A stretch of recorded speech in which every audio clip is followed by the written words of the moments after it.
The daily punch நேர்களுக்கு வணக்கம்.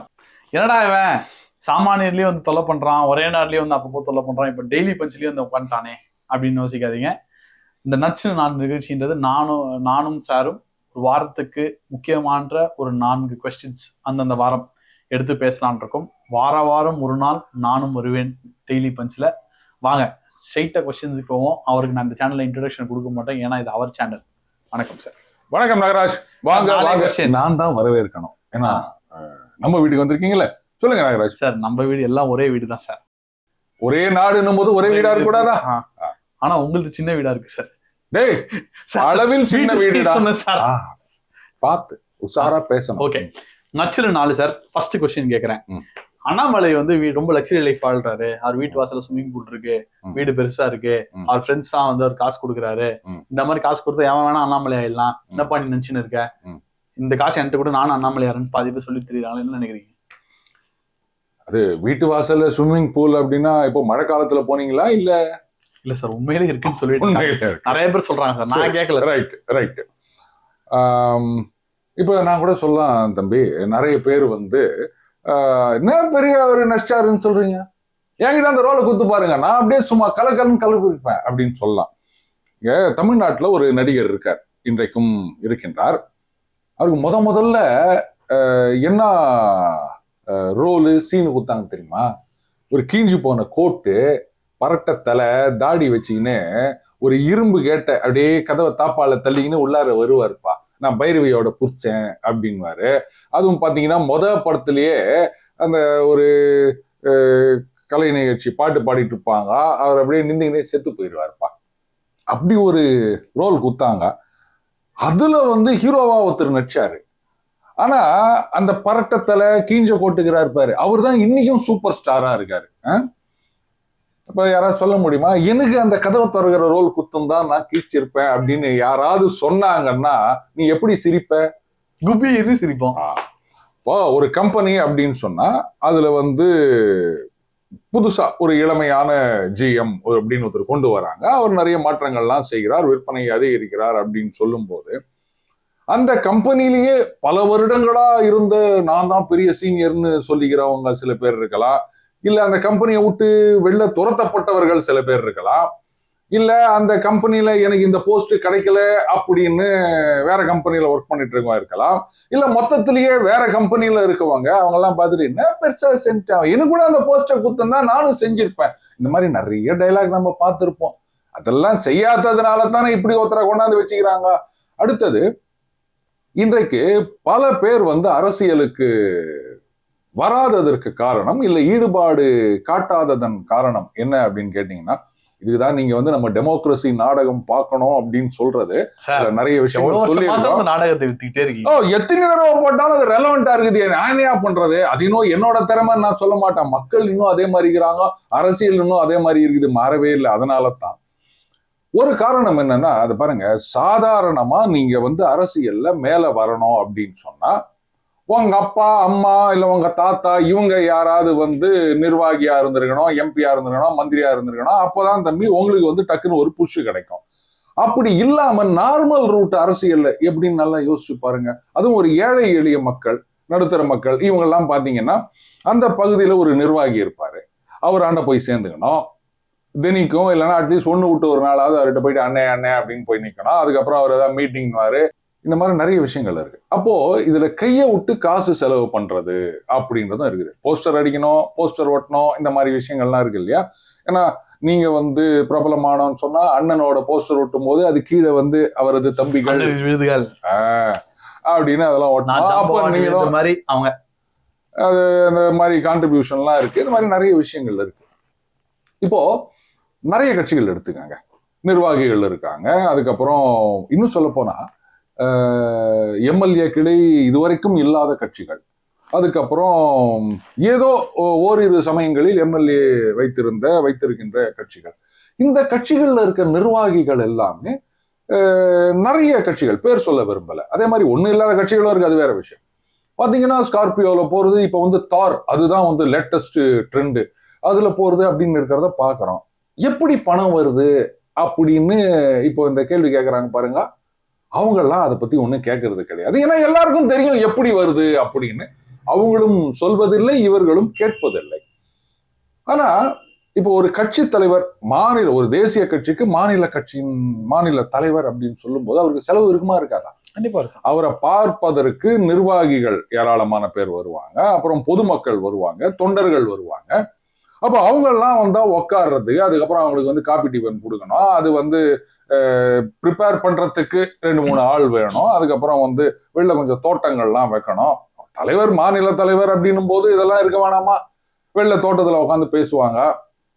ஏன்னா தோட்டம் அப்படின்றது அரசியலோடு பிரிக்க முடியாத ஒரு விஷயம் ஆயிடுச்சு தமிழ்நாட்டுல. கரெக்டா? ராமாவரம் தோட்டத்துல ஆரம்பிச்சு, போயஸ் தோட்டத்துல ஆரம்பிச்சு, தைலாவரம் தோட்டம் அப்படின்னு நிறைய இருக்குதுங்க. அப்ப அந்த தோட்டத்தெல்லாம் மெயின்டைன் பண்ணணும். வர்றவங்களுக்கு காஃபி டிஃபன் கொடுக்கறதுக்கே செலவாகும்ல.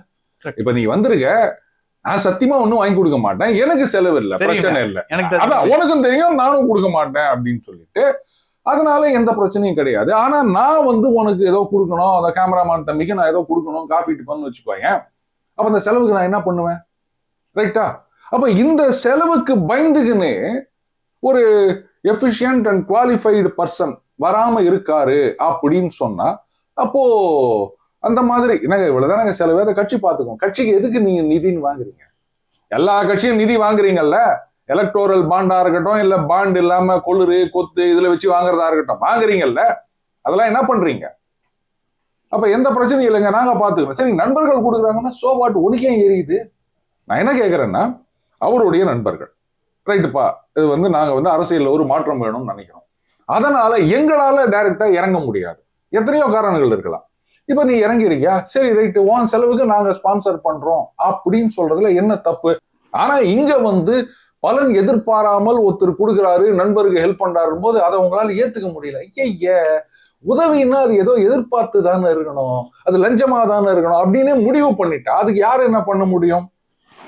அடுத்தது கட்சி தலைவர்னும் போது அவருக்கு ஒரு கார் வேணும், அதுக்கு டிரைவர் வேணும், அதுக்கு பெட்ரோலோ டீசலோ ஏதோ ஒண்ணு அதை போடணும், 4 இடத்துக்கு போனோம் போது அதுக்கு மெயின்டெனன்ஸ் இருக்குது, இதெல்லாம் இருக்குது. இதெல்லாம் யார் செலவு பண்ணுவாங்க?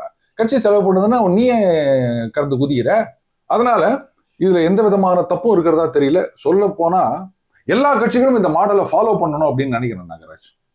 ஸோ எல்லா கட்சியும் தேர்ந்தெடுக்கப்பட்ட நல்ல இளைஞர்களை இல்ல அரசியல் வர இளைஞர்களுக்கு ஸ்பான்சர் பண்ணி இந்த மாடல் எடுத்து கொண்டு போகணும். ஸ்பான்சர் பண்ணின்னு சொல்லல, அவங்க கட்சி நிர்வாகிகளுக்கான இல்ல நான் என்ன சொல்ல வரேன்னா, அவங்க கட்சி நிர்வாகிகளுக்கான செலவை அவங்க பண்ணுங்கன்னு நான் சொல்றேன். சார், இவ்வளவு சொல்றீங்க, இவ்வளவு பேசுறீங்க, இது நல்லதுன்னு சொல்றீங்க. அதிமுக பாஜக கூட்டணி சேர்ந்து இருந்தா தமிழ்நாட்டுல 40-40 இந்த வாட்டி அடிச்சிருக்கோம். இதை பிரிச்சதே அண்ணாமலை தான், இந்த கூட்டணி உடைஞ்சதே அண்ணாமலை தான். அண்ணாமலைக்கு திமுகவுக்கும் இது இருக்கு, தொடர்பு இருக்கு அப்படிலாம் சொல்லிட்டு இருக்காங்க. அதை நீங்க எப்படி பாக்குறீங்க? கரெக்ட் நாகராஜ். ஒரு விதத்துல அண்ணாமலை அவர்கள் தான் இந்த கூட்டணி உடைந்ததற்கு காரணம் அப்படின்றத நான் ஏத்துக்கிறேன்.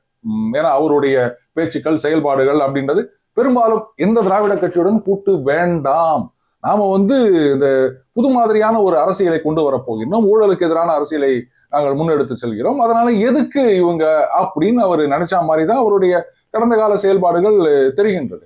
அதனால இது ஒன்றும் தப்பு இருக்கிறதா நான் நினைக்கல.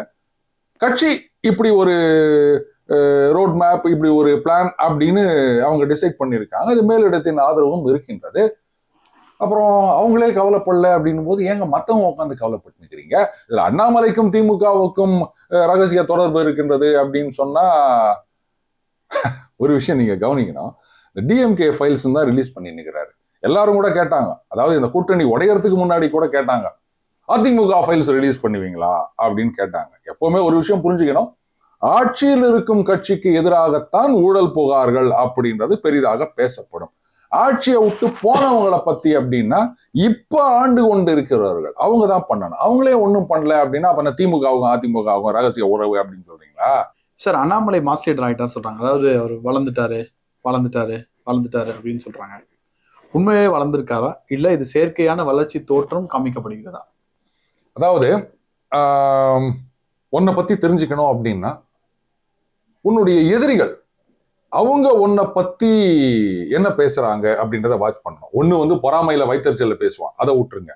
அவங்களே பயந்து போற அளவுக்கு உன்னுடைய வளர்ச்சி இருக்குதுன்னு சொன்னா அப்ப அது நிஜமான வளர்ச்சின்னு அர்த்தம். இதை எப்படி பார்க்கணும் அப்படின்னு சொன்னா, ஒரு காலகட்டத்துல அண்ணாமலை அவர்களை பத்தி என்ன சொன்னாங்க? அவரை யாருக்குங்க தெரியும்? நான் போனா என் பின்னாடி ஒரு 10 பேர் 20 பேர் 100 பேர் வருவாங்க. அண்ணாமலை யாருக்கு தெரியும்?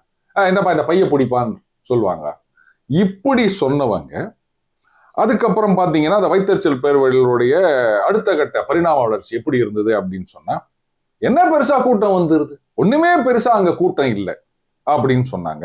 இதனுடைய அடுத்த கட்ட வளர்ச்சி எப்படி இருந்ததுன்னா, அதெல்லாம் எப்படி கூட்டத்தை கூட்டுறாங்கன்னு எங்களுக்கு தெரியாதா? எங்களுக்கும் தெரியும் அந்த டெக்னிக்கெல்லாம். இந்த கூட்டம் அப்படின்றது கூட்டி வரப்பட்ட கூட்டம் அப்படின்னு சொன்னாங்க. இப்ப அவங்களுடைய லேட்டஸ்ட் டாக் என்னவா இருக்கு அப்படின்னா, கூட்டம்லாம் ஓட்டாயிராதுங்க.